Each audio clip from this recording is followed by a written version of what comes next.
오늘은 오직 여호와께 돌아가자라는 제목으로 함께 말씀을 나누겠습니다.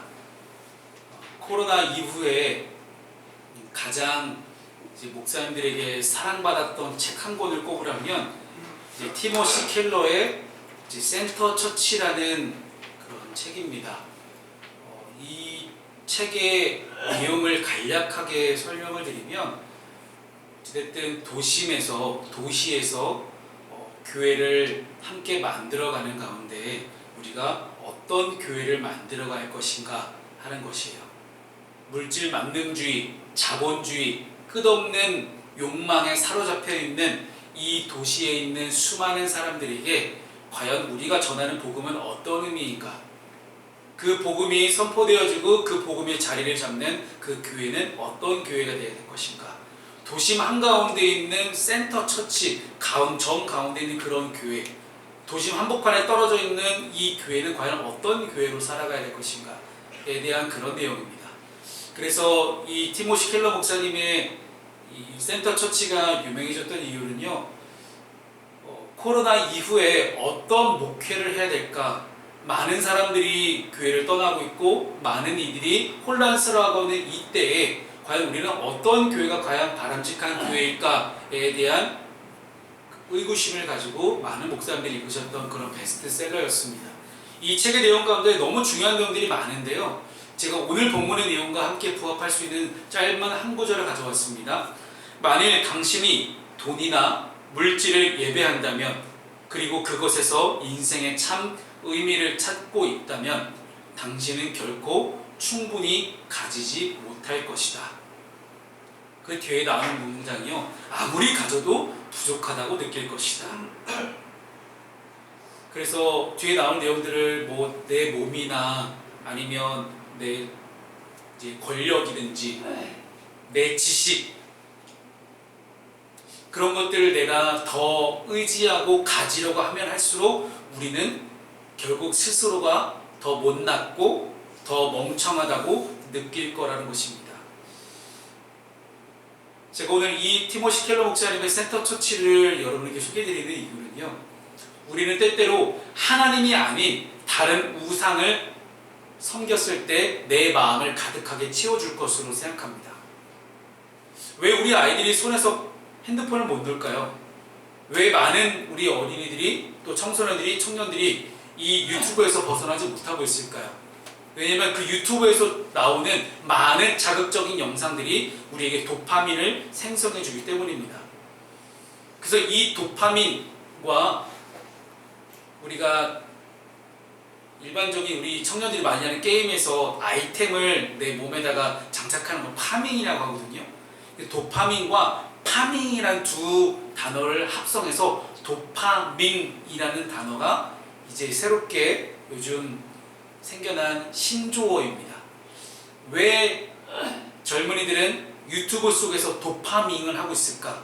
그냥 단순히 젊은이들에만 국한되지 않고 나이를 드신 그런 분들일수록 더욱더 유튜브에 빠져 계시다는 그런 이야기예요. 왜 전 세계 모든 사람들이 계속해서 유튜브에 열광을 하고 유튜브를 통해서 도파민을 계속해서 하고 있을까? 실제로 유튜브 속에 하나님은 계시지 않습니다. 유튜브를 만드신 하나님, 유튜브를 다스리신 하나님이 계시지만 유튜브 안에 하나님은 계시지 않습니다. 근데 우리가 자꾸 유튜브에서 나오는 많은 영상들을 통해서 이것이 진짜인지 가짜인지 알 길 없고, 그거는 관심 없고 그저 나에게 흥미롭고 호기심을 유발하고 나에게 재미를 가져다주는 그 영상 하나만 가지고 우리 내 만족감을 얻고 있다는 거예요. 과연 그렇게 도파민을 하면서 얻게 되는 내 만족감과 하나님께서 나에게 주시는 만족감, 이 두 개의 만족감을 여러분 비교해 보셨습니까? 제가 볼 때는 유튜브 못 이깁니다. 왜냐? 그것 하나님은 분명히 이기실 수 있지만 우리가 보기에 가치 판단의 선택 기준은 우리에게 있기 때문이에요. 이것을 우리는 자유의지라고 부릅니다. 신학적으로는 자유의지라는 건데요, 내가 선택하는 것이죠. 어떤 것이 가치 있는 것이 선택하는 거예요. 왜 우리 교회에 빈자리가 계속 늘어날까요?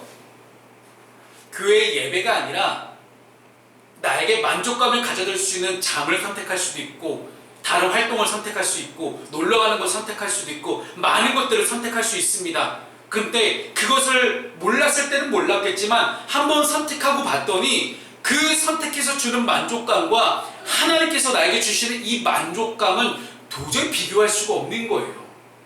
그런데 중요한 것은요, 하나님께로부터 오는 그 만족감에 대해서 우리는 한 번도 제대로 느껴보지 못했다라는 것입니다.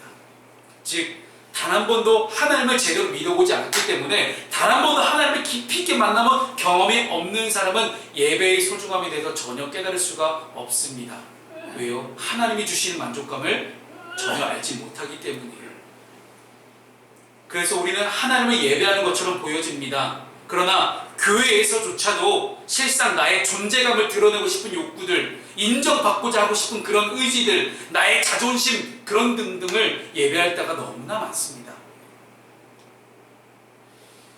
그래서 오늘 주시는 이 본문의 말씀을 통해서 나는 지금 무엇을 예배하고 있는가, 하나님 한 분만을 나는 예배하고 있는가, 보이지 않는 하나님이긴 하시지만 늘 살아계시고 영적으로 우리와 늘 교감하기에 부족하다고 느끼시는 그 하나님을 나는 예배하고 있는지, 아니면 나의 시선이 매일 매 순간 나에게 만족감을 주는 다른 것들을 내가 쳐다보고 있지는 않은지, 우리가 오늘 그거에 대한 점검을 하고요. 그래서 이스라엘 백성들은 분명히 하나님께 선택받은 민족이었지만 그들이 왜 버림을 받았고 우리 또한 버림받을 수 있음을 기억하고 우리가 신앙에 대한 조금 경각심을 가지고 오늘 본문의 말씀을 볼 수 있기를 소망합니다. 첫 번째는 하나님이 우리에게 신호를 계속해서 주십니다. 오늘 본문의 13절 말씀을 함께 읽습니다. 시작. 여호와께서 각 선지자와 각 선견자를 통하여 이스라엘과 유다에게 지정하여 이르시기를 너희는 돌이켜 너희 악한 길에서 떠나 나의 명령과 율례를 지키되 내가 너희 조상들에게 명령하고 또 내 종 선지자들을 통하여 너희에게 전한 모든 율법대로 행하라 하셨으나. 아멘. 그런데 그렇게 안 했다는 것이죠. 하나님은 이스라엘 백성을 위해서 때마다 적절할 때에 선지자와 선견자들을 보내셨습니다. 그리고 이 하나님 보내신 사람들을 통해 이스라엘 백성들이 악한 길을 떠나라고 지적하시고 촉구하시고 회복할 것을 강권하셨습니다. 그래서 우리는 구약의 모든 시대에 언제나 선지자들이 늘 곳곳에 있었음을 알 수 있습니다. 가장 최근의 선지자는 엘리사였죠. 엘리야와 엘리사로 이루어지는 그 모든 순간 가운데 분명히 하나님은 살아계시고 말씀하시는 하나님이십니다. 그런데 우리 하나님은 지금도 우리에게 말씀하십니다. 구약시대뿐만 아니라 신약시대뿐만 아니라 지금도 하나님은 우리에게 말씀하십니다. 제가 하나님께서 말씀하시는 채널, 다양한 채널이 있잖아요. 하나님께서 말씀하신 다양한 채널의 종류에 대해서 몇 번 말씀드린 적이 있는데요. 구약시대, 신약시대, 즉 성경 말씀에 써있는 대로 따져보면 하나님은 직접적으로 계시하십니다. 찾아오셔서 직접 우리에게 말씀하시고 가시는 경우가 이제 구약과 신약 가운데 있었고, 또한 많은 사람들의 꿈을 통해서도 말씀하셨고, 그리고 모세에게는 십계명을 주셔서 자기 백성에게 율법을 사용하신 것처럼 기록된 말씀을 통해 십계명을 통해 말씀하셨고 역사하셨습니다. 그리고 오늘 본문에 나온 것처럼 선지자를 통해서도 말씀하십니다. 그리고 기드온이 양털을 뒤집었다가 다시 앞으로 했다가 했을 때 하나님께서 이슬을 어디에만 내려주세요 하는 그런 조건을 걸었던 것처럼 상황과 환경을 통해서도 하나님 말씀하셨습니다. 그리고 천사를 보내셨죠. 가브리엘 같은 천사를 보내셔서 아기 예수가 잉태될 것을 말씀하셨습니다. 천사를 통해서 많은 말씀들 하셨고, 그리고 많이는 아니지만 종종 가끔 구약부터 신약까지 늘 성령을 통해서 말씀하셨습니다. 이게 구약과 신약 가운데 나오는 하나님 말씀하신 유형이에요. 그런데 오늘 이 시대를 살아가는 우리 가운데 이 모든 7가지의 방법으로 다 말씀하지는 않으십니다. 그렇다면 지금 어떻게 말씀하시냐면 하나님은 우리에게 주로 하나님의 말씀인 성경을 통해 말씀하십니다. 가장 주된 방법은 성경이에요. 다른 거 가지고 우리가 분별하고 판단하고 분석하기 시작하면 너무 그 현상에 우리가 몰두하게 돼요. 신앙생활을 해 나가는 가운데 가끔 이런 교회들이 있잖아요. 열거왕주의에 빠져있는, 신비주의에 빠져있는 그런 교회들. 물론 하나님께 신비로운 역사를 행하시지 않는 것은 아니지만 너무 거기에만 빠져있으면 안 된다라는 거예요. 즉 우리의 신앙의, 우리의 믿음의 가장 중심되는 기준은 말씀이어야만 합니다. 이 사실을 여러분 절대 잊지 않기를 바랍니다. 그런데 왜 하나님의 뜻을 모를까요? 우리가 말씀을 읽지 않으니까요. 저는 목사입니다. 어찌 보면 제가 여러분보다 말씀을 더 많이 보고 많이 연구할 수도 있었을 것 같습니다만은 정말 신기한 거는요, 아는 말씀이에요. 아는 말씀인데 아는 말씀 붙잡고 더 하나님께 기도하고 더 붙잡고 아는 말씀인데 왜 하나님 이 가운데 하나님의 또한 숨겨져 있는 뜻들, 또한 하나님의 많은 의미들을 분석하다 보면요, 생각보다 너무 다른 하나님의 말씀들이 나에게 터져 나오는 것 같아서 그럴 때마다 약간 쾌감과 희열을 느끼는 편이기도 합니다. 저만 그러겠죠? 그러니까 말씀을 안 읽은 걸 수도 있겠는데, 여러분 기억하십시오. 하나님 말씀하신 채널의 가장 넓은 통로, 가장 주된 통로는 말씀입니다. 두 번째는요, 성령을 통해서 말씀하십니다. 하나님은 예수님을 승천시키시면서 보내실 성령을 기다리라고 말씀하셨습니다. 그리고 그 성령 충만을 받고 제자들의 삶이 변화되었고 지금 이 한국 교회까지 이르렀습니다. 2000년 동안 하나님은 성령을 통해서 계속해서 역사하십니다. 그리고 그 성령을 통해서 우리에게도 끊임없이 조잘 요한아 그러면 안 돼, 요한아 그렇게 이렇게 계속해서 말씀하신다라는 거예요. 세 번째는요, 다른 사람을 통해서 말씀하십니다. 내가 생각지도 못했던 어떤 누군가가 와서 나에게 이런저런 말을 할 때가 있어요. 근데 그 음성들이 하나님께서 전하시는 음성일 수도 있다는 것입니다. 따라서 우리는 무엇에 집중해야 되냐면, 나 또한 하나님께서 다른 사람에게 하나님의 말씀을 전하는 도구가 될 수 있다는 것을 우리는 잊지 말아야 합니다. 그래서 우리는 깨끗한 그릇이 되어야 됩니다. 여러분, 깨끗한 그릇에 깨끗한 음식을 담아 먹을 수 있죠.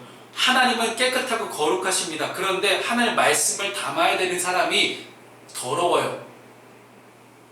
그러면 하나님께서 말씀을 주실까요? 안 주시겠죠. 왜 하나님 나한테 말씀을 안 하시고 죄송합니다. 나를 통해 역사하지 않으실까? 내가 더럽기 때문이에요. 내가 하나님으로부터 하나님 보시기에 더럽기 때문이에요. 그래서 어쨌든 내 삶을 거룩하고 깨끗하고 정결하게 만들어가기 위해서 하나님 뜻대로 살아가기 위해서 내가 부단히 노력해야 되는 것이 우리의 그리스도인들의 사명입니다. 그래서 가끔 믿지 않는 많은 이들에게 하나님 우리에게 복음을 전하라고 말씀하실 때가 있습니다. 생각지도 않을 때, 생각지도 않은 사람에게 복음을 전하라고 하실 그때 여러분 담대하게 순종하십시오. 마지막 네 번째는 하나님 어떻게 역사하시냐면 상황과 환경을 통해서 우리에게 말씀해 가십니다. 내가 뜻하지도 않은 많은 일들이, 내가 생각지도 않고 이해가 되지 않는 일들이 나에게 계속해서 일어날 때가 있어요. 그건 고난일 수도 있고 축복일 수도 있습니다. 어떤 방향으로 하나님 어떻게 역사하실지 모르겠지만 내가 생각지도 않고 내가 의도하지 않았던 많은 일들이 나에게 막 일어나기 시작했다. 여러분, 하나님의 뜻일 수도 있습니다. 그럼 그럴 때는 이걸 어떻게 분별해야 될까요? 정답은 간단합니다. 말씀과 기도 외에는 없습니다. 그리고 이 모든 것들을 함께 분별하는 과정 가운데 분별할 수 있는 도움을 주기 위해서 목사는 부르심을 받았습니다. 즉 제가 이 모든 것들 다 알아서 이재영 수사님 이렇게 하십시오 저렇게 하십시오 이렇게 얘기하는 게 아니라는 거예요. 여러분들이 하나님과 만나서 하나님과 깊은 교감 속에서 목사님 근데 도저히 이거는 이 상황과 환경들 하나님 이 말씀은 목사님 이해가 되지 않는데요. 왜 하나님이 저에게 이 말씀을 주셨을까요? 그때는 제가 함께 기도하면서 집사를 놓고 함께 기도하며 분별해 나갈 수 있어요. 여러분 그렇게 됩니다. 그러니 무조건 교회에서 마치 목사가 교주처럼 군림하면서 이렇게 이것이 하나님의 뜻이다 하면서 얘기하는 거 여러분 굉장히 위험합니다. 왜 거기에 속아 넘어갈까요? 왜 이단들이 생겨날까요? 이단들이 생겨나는 이유 단 한 가지입니다. 성도들이 기도하지 않고 말씀 읽지 않아서 그래요. 성도들이 하나님 앞에 깨어있지 않아서 그래요. 그러면 이단에 빠질 수가 있어요. 잘못된 이상한 이야기라도 나도 모르게 빠져들어가고 있는 거예요. 사랑하는 여러분, 저는 여러분들이 건강한 신앙생활 하시길 바랍니다. 그렇게 저는 바라고 있고 여러분들을 위해서 축복하며 기도하고 있습니다. 그래서 하나님의 뜻이 반드시 여러분의 삶을 통해서 어떤 방식으로 전해지는지, 하나님은 그럼 나의 삶에는 하나님이 어떻게 말씀하실까? 이 네 가지 종류 중에 하나님은 과연 나에게 어느 쪽으로 말씀하실까? 깊이 생각해보고 그 뜻을 깨닫고 실천하기 위해 내가 어떤 노력을 해야만 하는지를 내가 생각해 볼 수 있기를 바랍니다. 또한 이렇게 하나님의 뜻을 알고 내가 이것들을 실천하고 노력한 이후에 하나님이 어떤 결과를 나에게 주셨는지, 그리고 그때 느꼈던 내 마음과 감정, 내 생각 등은 어땠는지, 그런 것들을 나누라고 교회로 모이는 거예요. 이해가 되시죠?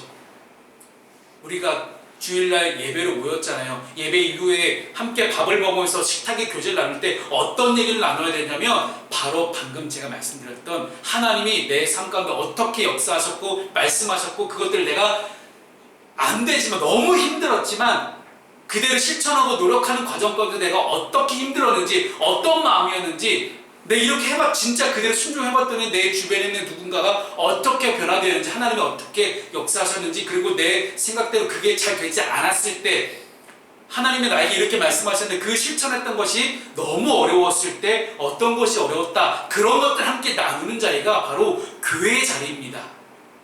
근데 그런 거 안 하고 맨날 자기 살아가는 얘기만 하고 있으니 계속 내 삶이 쳇바퀴 돌듯이 돌아가고 있는 거예요. 계속 똑같이 반복되고 있는 거예요. 믿는 자들의 공동체는 그런 공동체가 돼야 됩니다. 그래서 초대교회 공동체, 사도행전에 나오는 초대교회 공동체는 그렇게 살아왔다라는 거예요.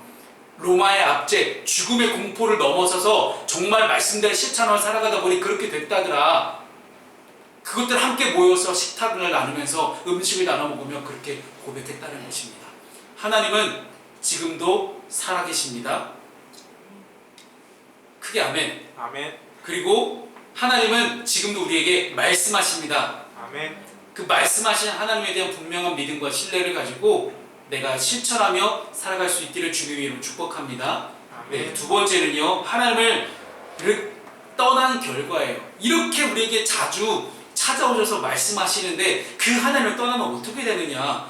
좀 길지만 14절과 15절 말씀을 함께 읽습니다. 시작. 그들이 듣지 아니하고 그들의 목을 곧게 하기를 그들의 하나님 여호와를 믿지 아니하던 그들의 조상들의 목같이 하여 여호와의 율례와 여호와께서 그들의 조상들과 더불어 세우신 언약과 경계하신 말씀을 버리고 험한 것을 뒤따라 허망하며 또 여호와께서 명령하사 따르지 말라 하신 사방 이방 사람을 따라.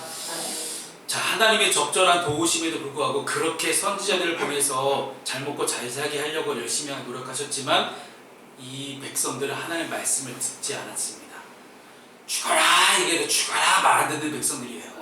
마치 조상들이 광야에서 그랬던 것처럼 목을 곧게 했다고 하는데, 여기서 제가 색깔 표시를 해놨습니다. 목을 곧다, 목이 곧다라는 단어는요, 남에게 호락호락 굽히지 않고 억지가 세다라는 뜻이에요. 하나님의 말씀에도 어떻게 하나님 말씀하셔도 자신의 고집과 뜻을 굽히지 않았다라는 거예요. 그들이 섬기던 황금 송아지를 닮아서 송아지처럼 목이 곧은 백성들이 되고 말았습니다. 우상을 숭배하는 자에게 내리는 가장 큰 형벌은 자신의 숭배하는 우상을 자기도 모르게 닮아간다는 거예요. 고집이 센 송아지를 숭배하니까 고집 센 사람들이 되어버렸죠. 돈을 숭배할 때는요, 나도 모르게 이 물질의 탐욕이 사로잡히게 돼요. 그래서 이 물질이 없어지면 어떡할까, 잃어버리면 어떡할까, 사라지면 어떡할까 전전긍긍하고 있는 거예요. 이게 바로 우리 자본주의에 물든 현대인들의 모습입니다. 이 북이스라엘 백성들은 하나님의 말씀을 거부한 후로 계속해서 하나님 앞에서 점점 더 고집세고 완고해지고 교만한 그런 백성들이 돼가고 있었던 것입니다. 그래서 그렇게 하나님을 떠나서 고집세는 백성이 됐더니 어떤 상태라는 거예요? 허망하며 허망한 상태가 됐다는 것이죠. 허망하다는 건 뭐예요? 무언가를 버렸을 때 나타나는 필연적인 결과가 허망함입니다. 즉 사람의 영혼은 오직 하나님의 말씀으로만 채울 수 있는 공간이 있습니다. 하나님의 말씀과 사랑으로 가득 차 있을 때는 우리는 이 공간을 채울 다른 대체제를 자꾸 찾지 않고 그냥 말씀에만 만족할 수 있어요. 하나님이 주시는 사랑만 감격할 수 있어요. 그런데 하나님 말씀으로만 채워져야 되는 그 공간이 말씀과 하나님의 사랑이 없을 때 우리는 그 공간을 다른 곳으로 채우려고 합니다. 그런데 채워질까요? 절대로 다른 걸로는 내 영혼을 채울 수가 없다라는 거예요. 왜요? 하나님께서 우리를 만드셨기 때문입니다. 우리의 영과 혼과 육을 하나님이 만드셨고 우리에게 하나님의 숨을 루아흐를 우리에게 불어넣어 주셨기 때문에 우리는 하나님이 주시는 공급함을 통해서만 만족감을 얻을 수 있다는 것입니다. 나는 다 채웠다고 생각할 수 있어요. 이 정도면 다 채웠겠지. 그런데 허망해요. 그러니까 더 채우려고 하는 거죠. 이게 인간의 끝없는 욕심입니다. 하나님은 아담에게 에덴 동산의 모든 것들을 다 주셨어요. 단 하나, 동산 중앙에 있는 선악을 알게 나무의 열매만큼은 먹지 말고 다 주셨는데 이미 나에게 다 주신 것에 대해서는 감사하지 못하고 없는 거 하나 가지고 그거 어떻게 한번 채워볼까 전전긍긍하며 가슴 졸였던 사람이 아담이고요. 그게 바로 우리입니다. 비어버린 것을 채우기 위해 노력할 수밖에 없었던 그 허망한 상태, 그게 바로 인간의 본연의 욕심이라는 것입니다. 그렇다면 이스라엘 백성들은 하나님의 뜻을 몰랐을까요? 아니에요. 아까 우리 1번에서 말씀하셨지만 하나님은 다양한 채널을 통해서 이스라엘 백성들을 계속해서 말씀하셨습니다. 그래서 선지자 보냈다고 말씀하시잖아요. 어떻게 살아가야 될지 다 알려주셨어요. 이것을 안다는 것 자체가 너무나 큰 축복 아닙니까?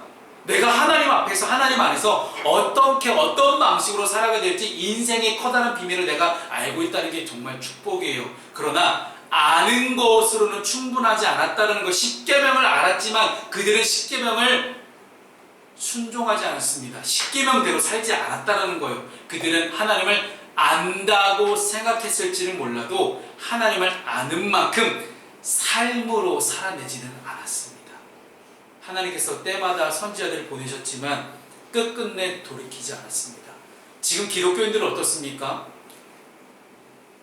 말씀의 홍수시대에 살고 있어요. 하나님께서 천지와 세상 모든 만물을 창조하신 이래 이렇게 말씀이 넘쳐나는 시대가 없습니다. 마음만 먹으면 24시간 365일 내내 말씀을 들을 수가 있어요. 너무 좋죠. 그런데 말씀대로 살진 않아요. 하나님이 우리를 인류를 구원하신 이후에 이렇게 말씀대로 살지 않는 시대는 또 없는 것 같습니다. 하나님 지금도 우리에게 말씀하십니다.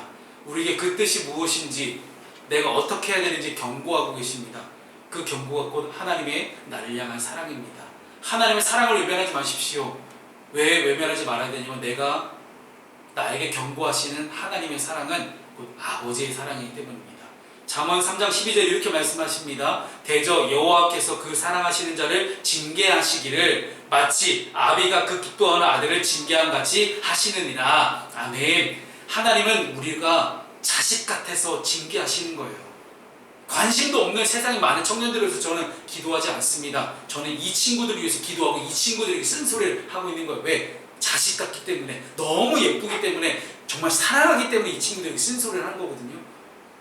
제가 너의 교회 교인들한테 가서 쓴소리 할 수 없잖아요. 제가 여러분들한테만 할 수 있는 거 아닙니까? 왜? 제가 담임 목사니까요. 어떻게든 교회를 붙잡고 기도하며 우리 사랑하는 성도들이 정말 하나님을 잘 먹고 잘 살길 바라며 그렇게 여러분들이 기도하는 거 아니겠습니까? 하나님을 떠난 자는 반드시 헛하는 것을 쫓게 되어 있습니다. 이것은 성경 전체에 나오는 반복적인 현상이에요. 하나님 없는 마음에 무언가 허망함과 그냥 어떤 허무함들이 밀려오기 때문에 무언가를 채우기 위해 끊임없이 노력합니다. 하지만 아무리 노력해도 하나님의 자리를 대신할 수 있는 것은 그 어느 것도 없다라는 사실입니다.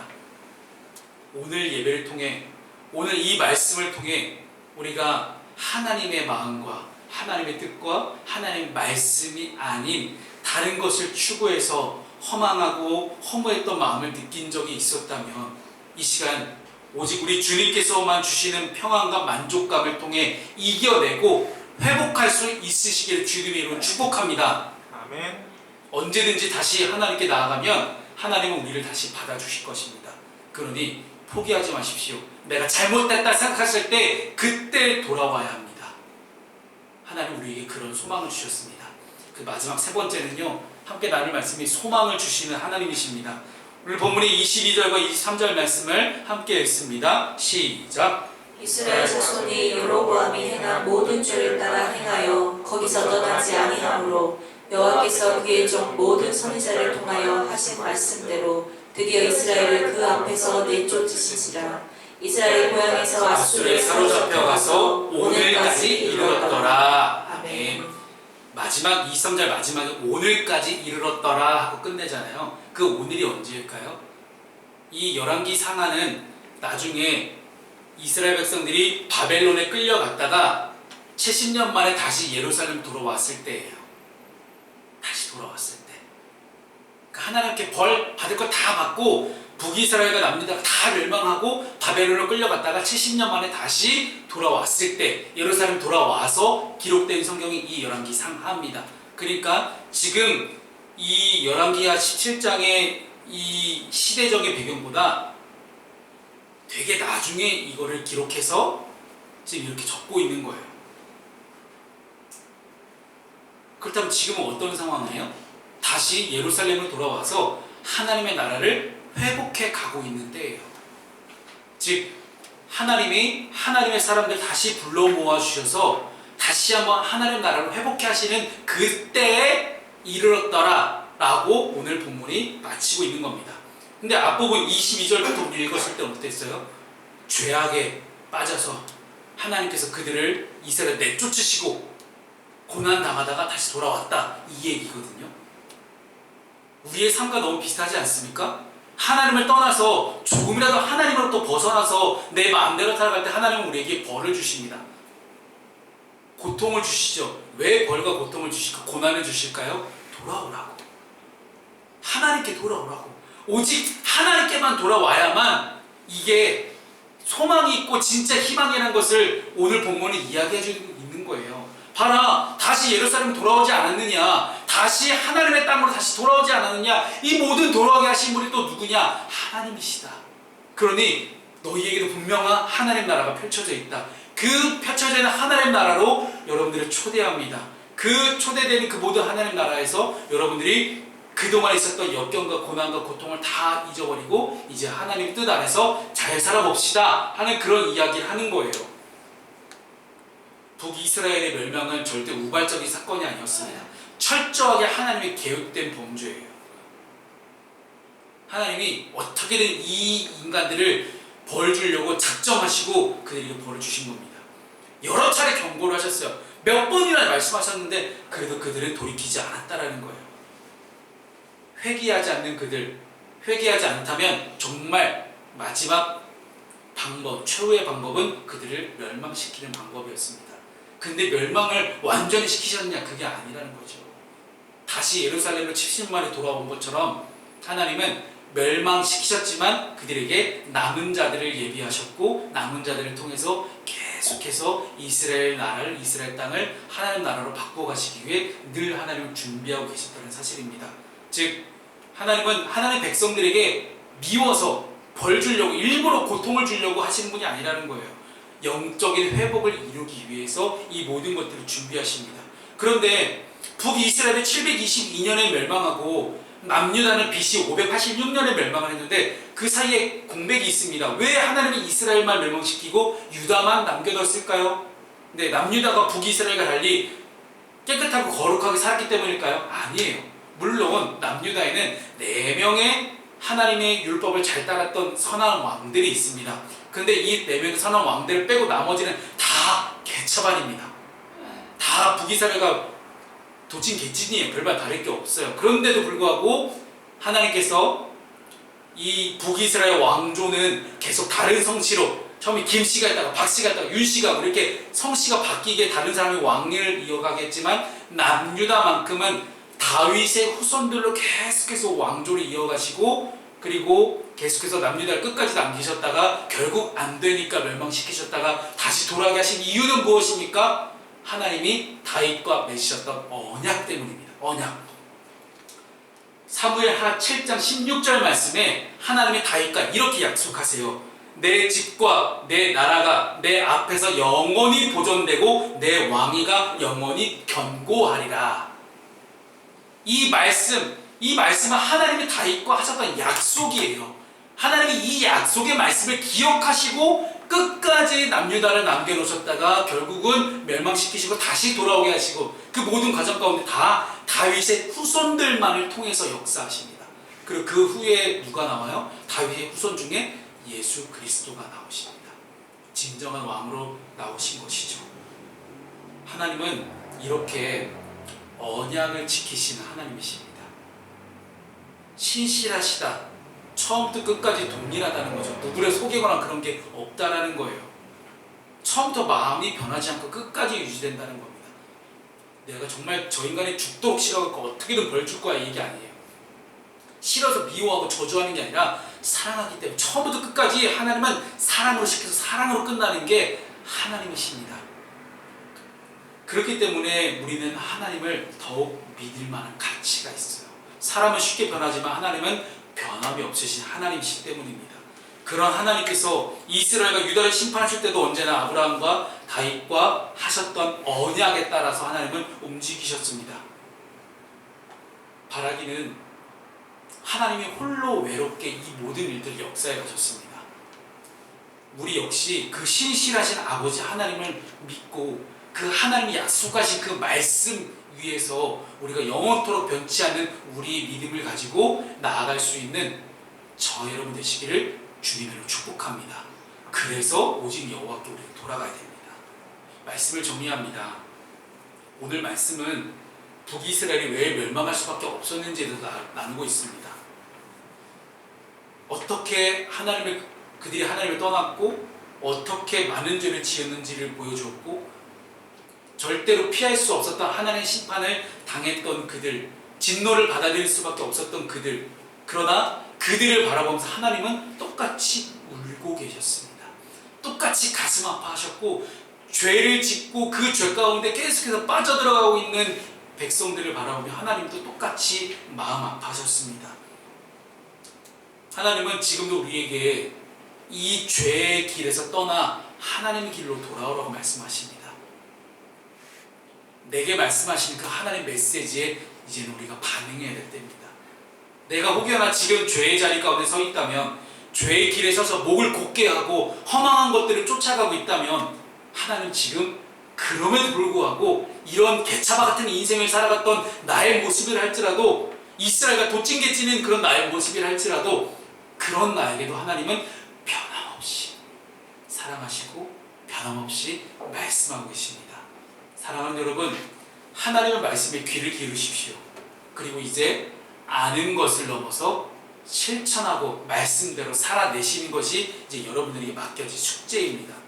이것은 제가 여러분에게 어떻게 대신해드릴 수가 없는 영역입니다. 이 역시도 하나님께서 여러분들을 도우실 것입니다. 아멘. 아멘. 하나님은 하나님을 신뢰하는 사람에게 어떤 죄에도 맞설 수 있는 능력도 주십니다. 아멘. 그래서 오늘 이 아침에 하나님께 우리의 발걸음을 돌이키고 하나님께 더 깊이 나아가시는 시간이 될 수 있기를 주님 이름으로 축복합니다. 아멘. 아멘.